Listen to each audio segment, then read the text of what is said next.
Lil Wayne, the man who once ran the rap game, the self-proclaimed best rapper alive, is now fighting to prove he still belongs on top. In 2025, he dreamed of performing the Super Bowl halftime show in his own city, New Orleans. But when the spotlight went to Kendrick Lamar instead, Wayne was left watching from the sidelines, hurt, humbled, and hungry for redemption.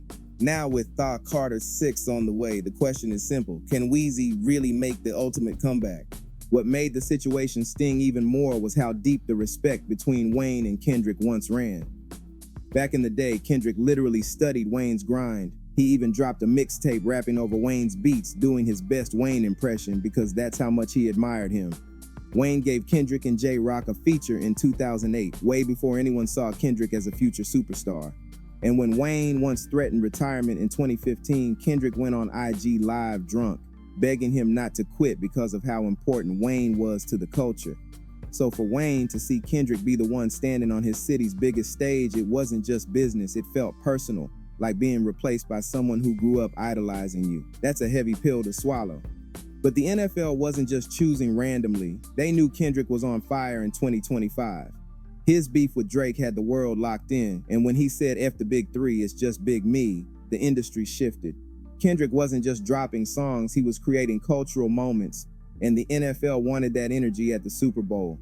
His performance proved the point too, staging it like a video game, advancing through levels, flipping the stage into a PlayStation controller, and closing out with Not Like Us and TV Off. It wasn't just a concert, it was storytelling on the biggest platform in America. Meanwhile, Wayne's recent work hadn't made nearly the same splash. That was the real difference. Still, Wayne didn't just let it go. He made sure the world knew he wasn't happy, but he also flipped it into motivation. He told Skip Bayless in an interview that not getting the halftime show was a wake-up call, a reminder that he had to step his game up again. He admitted it humbled him, and instead of lashing out at Kendrick directly, he used it as fuel for his next move, announcing the Carter 6th. And the way he announced it? Pure Wayne. He dropped a commercial for Cetaphil, the sensitive skin brand, playing on the fact that he was being sensitive about missing the show. In the ad, he cracked jokes about being left high and dry by the NFL and then revealed the real headline. That Carter 6 dropping on the 6th day of the 6th month. That's classic Wayne, turning a loss into a storyline, then spinning it into an album rollout. What's important here is that Wayne wasn't hiding from the criticism. He admitted that maybe politics were at play. Maybe people like Jay-Z didn't want him or Drake on that stage, but he also said the truth. He hasn't dropped a project in years that hit like a Kendrick or a Drake, and he knows it. That's why this moment feels different, because Wayne is in rare territory now. He's the legend who built the foundation, but he's also the underdog again, fighting to prove that he can still dominate when it matters. For hip-hop, this sets the stage for one of the most interesting comebacks ever. Wayne has been in the game since he was 12 years old, and he's only 42 now. He's younger than Nas, Eminem, or Jay-Z, and not that much older than Drake, Future, or J. Cole. Technically, he should still have a lot left in the tank. The difference is those other guys are still dropping big projects, landing #1 records, and making headlines for their music. Wayne, he's been busy, but nothing's been sticking.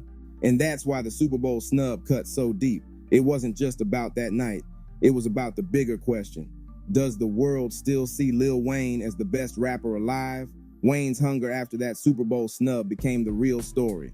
You could feel that chip on his shoulder start to grow. The same kind of chip he had back in 2004 when he declared himself the best rapper alive. Back then, Jay-Z had retired, the lane was wide open, and Wayne stepped up with Thaw Carter 2 and Thaw Carter 3, albums that turned him into a global superstar. Now, 20 years later, he's in a different kind of fight, no longer the young gun trying to take the throne, but the veteran trying to reclaim his spot in a game he helped build. And that's what makes this moment so wild, because for the first time in a long time, Wayne has something to prove again. But let's be real, Wayne's recent run hasn't been hitting the same. He's flooded the streets with music, 7 projects in 5 years, countless features, collabs with everyone from Rich the Kid to 2 Chainz. Yet none of them stuck the way a true Wayne project should. His last tape, The Fix Before the Six, wasn't just underwhelming, it was a warning sign. Less than 20,000 in first week sales, critics calling it bloated, fans saying they couldn't remember a single standout track. For an artist who once sold 1 million copies in a week with Thought Carter 3, those numbers don't just sting, they scream that something's off. Meanwhile, rappers his age or older are still putting up numbers. Nas is dropping projects with Hit Boy that get love from both the OGs and the new generation. Eminem still makes noise every time he pops out. Kanye, no matter the chaos, the man knows how to dominate a news cycle. Even Future, just 1 year younger than Wayne, dropped 3 #1 albums in 1 year and had the streets on lock. Wayne, on the other hand, is putting out more music than all of them, but struggling to make even one song that sticks. And that's what hurts, because his pen is still sharp, his flow still crazy, but the songs just don't connect the way they used to. Part of the problem is structure. Wayne can spit bars all day, that's never been in question.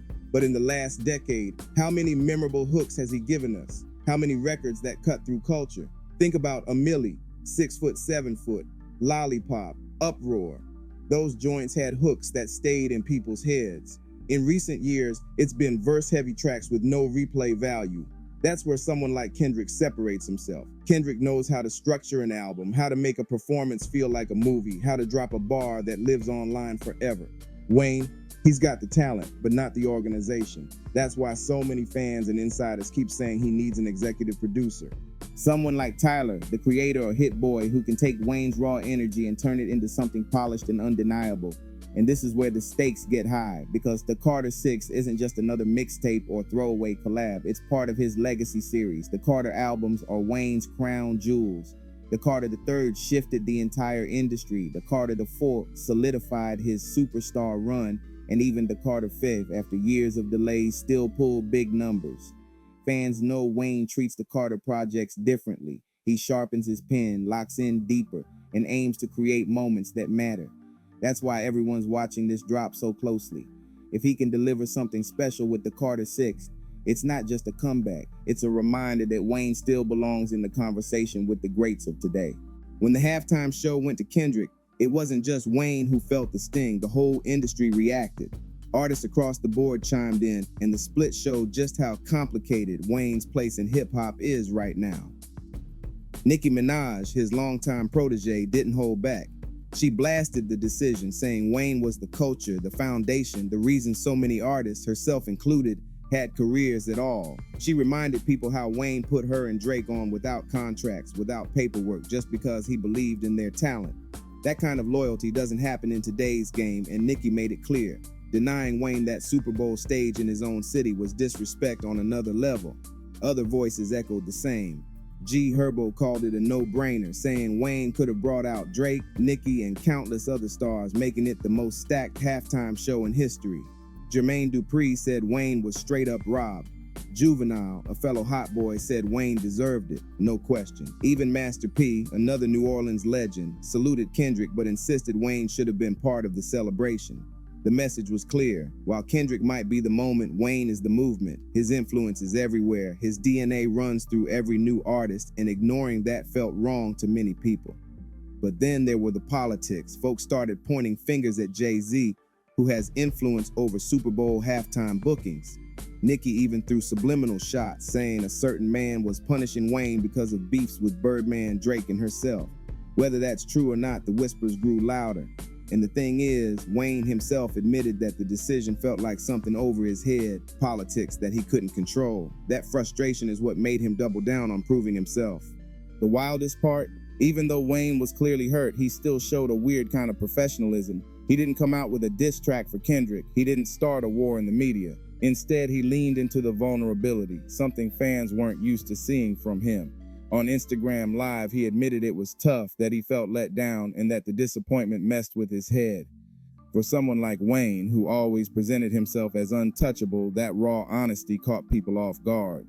It showed he wasn't just a superstar anymore. He was human, facing the reality that the industry might have moved on.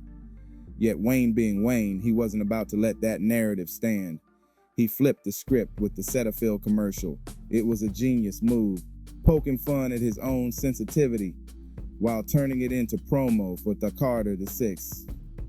Only Wayne could take rejection and turn it into rollout gold. That's the kind of marketing creativity that keeps him relevant, even when the music isn't hitting the way it used to. By the time the ad ended, fans weren't just laughing at the wordplay, they were hyped for the new album. Wayne showed he still knows how to control the story, but the real question is, can Wayne deliver musically? Legacy alone won't carry him anymore. The halftime show drama put him back in the headlines, but the only way to silence the doubters is with undeniable music. He needs songs that not only remind the OG fans of his greatness, but also connect with a younger generation that didn't grow up with the Carter 3. That's the tricky balance, because while Wayne influenced everybody, from Kendrick and Future to Uzi and Thug, those artists evolved their sounds. Wayne can't just recycle old flows. He has to prove he can still innovate in 2025. Now history's repeating. He's been doubted again, snubbed on the biggest stage in his own city, and even Kendrick threw him in a bar that made him look overshadowed. Instead of backing down, Wayne is gearing up to fight back with the same hunger he had as a 12-year-old kid spitting with the hot boys. And that's why people are watching him closely. Because if Wayne truly locks in with the right producers and a sharpened focus, there's no reason he can't create another classic. More than anything, this moment proves that Wayne's story isn't over. He might not be the best rapper alive in everyone's eyes right now, but the fire is still there. The Super Bowl stage might have gone to Kendrick, but Wayne's comeback might just be bigger if he delivers a Carter to 6 that shakes the whole game. For an artist with his legacy, this is more than music. It's about redemption. So now we're here, the Carter 6 on the horizon, the spotlight back on Wayne, and the question hanging heavy, can the legend still deliver? For all the talk about numbers and relevance, Wayne's influence is untouchable. Look at the entire new generation of rappers. Every single one of them owes something to Weezy. From the face tattoos, to the dreads, to the wild mixtape runs, Wayne set the blueprint for what a modern rap superstar looks like. Even Kendrick, even Drake, even Future, guys who now headline arenas, took notes from him when they were still figuring it out. That's why so many fans still ride for Wayne. He's not just another artist, he's the godfather of an entire era. But influence only takes you so far. In 2025, the culture moves fast. Fans want more than nostalgia. They want records that hit the soul, verses that trend online, and hooks that soundtrack TikToks, parties, and stadiums. Wayne knows this. That's why he's been stressing that the Carter the 6 is different. This isn't another collab tape, another quick drop to feed the streets. This is his statement piece, and if he pulls it off, it'll be the perfect response to being snubbed for the Super Bowl. Forget politics, forget who runs halftime shows. Wayne's way of fighting back is through music, proving that the best rapper alive tagline still means something. The crazy part is, Wayne has every tool to make it happen. His pen, still sharp, his flow, still unmatched, his ear for beats, maybe inconsistent lately, but with the right executive producer in the mix, he could find the perfect balance. Imagine a Carter 6 shaped by someone like Hit Boy, Tyler, or Metro Boomin, giving Wayne the modern sound but letting him do what he does best. Add in a few features with artists he birthed, Drake, Nicki, even Future or Thug, and suddenly the whole project feels like a generational bridge. Old Wayne fans get the bars they miss, new listeners get the bangers they crave. That's the formula for a comeback, and don't get it twisted, Wayne still has performance power. Fans might clown his short festival sets, but when he locks in, the energy is unmatched. Picture him on tour after dropping the Carter 6. The classics like A Milli and Lollipop blending with fresh cuts that prove he's still got it. That kind of run could change the whole narrative. It's not just about one halftime show anymore. If Wayne plays it right, he could reclaim the culture, showing that a veteran with 3 decades in the game can still out-rap and outshine the new wave.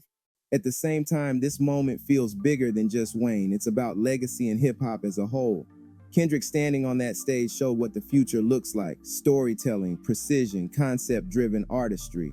But Wayne preparing the Carter 6 reminds us of where it all started. Mixtapes flooding the streets, bars stacked on bars, and the raw hunger that made hip-hop feel alive.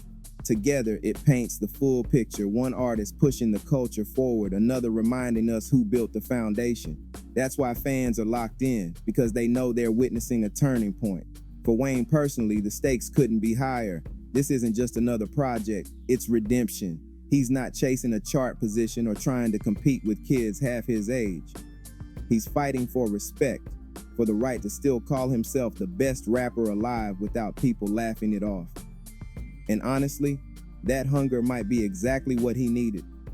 Every time Wayne's back was against the wall, he found a way to fight back. Whether it was proving himself after I Am Not a Human Being 2, or bouncing back from lawsuits with Birdman, or surviving health scares, Wayne's career has been nothing but resilience. So when he says the Carter 6 is time sensitive, it's not just wordplay for a commercial, it's real. He knows the window is closing. He knows he can't afford another forgettable drop. That's why this moment feels electric, like we're about to see Wayne put everything on the line. If he delivers, the same fans who doubted him will have to admit it. Lil Wayne isn't just a legend of the past, he's still a force in the present. And if he falls short, then maybe the Super Bowl snub was the right call. Either way, history is about to be written, so the stage is set. Kendrick had his moment, Drake's still battling the pressure of staying relevant, J. Cole's holding steady, and Future's showing no signs of slowing down. But Wayne, he's stepping back into the arena with something to prove. And if the Carter 6 really captures that fire he once had, the rap game's about to get loud again. Legends don't fade quietly, they roar back when you least expect it. And Wayne, the man who once called himself the best rapper alive, is ready to remind everybody why he said it in the first place.